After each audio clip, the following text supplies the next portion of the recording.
Hello guys, काफ़ी important treatment एक मैं आपको रिवाइज कराने आया हूँ। प्रपोज्ड डिविडेंड कैसे एडजस्ट करते हैं in the cash flow statement. ठीक है, काफ़ी बच्चों को इसमें कंफ्यूजन है। 2 मिनट में मैं आपका कंफ्यूजन दूर करने वाला हूँ। वीडियो लाइक जरूर कर देना।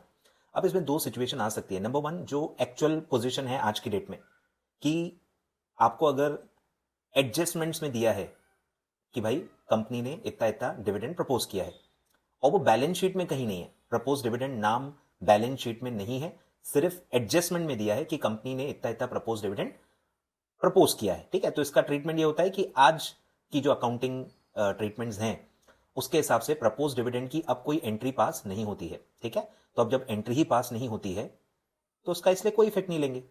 ना बैलेंस शीट में कोई इफेक्ट आता है, ना कैश फ्लो स्टेटमेंट में आता है, कहीं भी नहीं आता। ये आज की ट्रीटमेंट है। ठीक है, तो ऐसा होना चाहिए, विषय यहीं पे खत्म हो जाना चाहिए। लेकिन क्योंकि अकाउंटिंग में थोड़े बहुत आउटडेटेड क्वेश्चंस रह जाते हैं, अकाउंटिंग के क्वेश्चंस लॉ के हिसाब से अपग्रेड नहीं किए जाते या टाइम लग जाता है, इसलिए काफी बार ऐसा हो जाता है कि आउटडेटेड क्वेश्चन भी एग्जाम में आ जाता है। जैसे जून 24 एग्जाम में एक आउटडेटेड क्वेश्चन आ चुका है, वो आउटडेटेड है। आज की डेट के हिसाब से बैलेंस शीट में प्रपोज डिविडेंड दिख ही नहीं सकता, पॉसिबल ही नहीं है, बट आपको दिया है। अब एग्जाम है, आपको आंसर तो देना पड़ेगा ना। आप थोड़ी लिख के आ सकते हो कि क्वेश्चन रॉन्ग है, मैं नहीं सॉल्व करूंगा। आपको कुछ तो उसका इफेक्ट देना पड़ेगा, नहीं तो मार्क्स कट हो जाएंगे।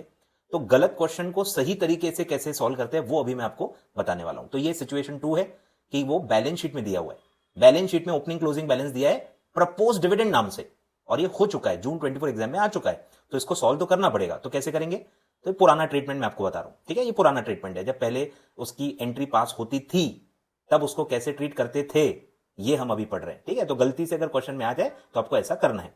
ओपनिंग बैलेंस जो है वो बेसिकली पिछले साल का डिविडेंड है, जो हम अज्यूम करते हैं कि इस साल में पे कर दिया होगा, इस साल में पे किया होगा, तो इसका आपको इफेक्ट लेना है। ओपनिंग बैलेंस करंट ईयर में पे हो चुका है ऐसा मानेंगे, तो जो पे होता है वो एक्चुअल कैश फ्लो है, आउटफ्लो दिखाएंगे फाइनेंसिंग में।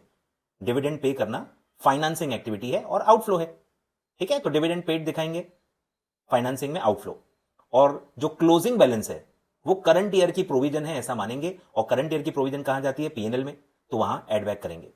ठीक है, वो एड बैक करके इफेक्ट को जीरो कर देंगे। बेसिकली ये रिवर्सल है, ये एक्चुअल इफेक्ट आपने ऊपर ले लिया है, लेकिन क्योंकि करंट ईयर का प्रोविजन पीएनएल में जाता है और वो माइनस हो गया होगा, तो उसको हम एड बैक करके उसका इफेक्ट रिवर्स कर देंगे ऑपरेटिंग एक्टिविटी में। ठीक है, ऐसे दो इफेक्ट आते हैं। ऑपरेटिंग एक्टिविटी में एडबैक होता है तो इफेक्ट जीरो हो जाएगा, और एक्चुअल क्या है? वो फाइनेंसिंग एक्टिविटी है और वो आउटफ्लो है, तो उसको वो फाइनेंसिंग में एज आउटफ्लो रिकॉर्ड कर दिया जाएगा। तो ऐसा आपको ट्रीटमेंट देना है। ठीक है, तो ऐसे दो सिचुएशंस हो सकते हैं प्रपोज डिविडेंड के in cash flow statement. Thank you so much.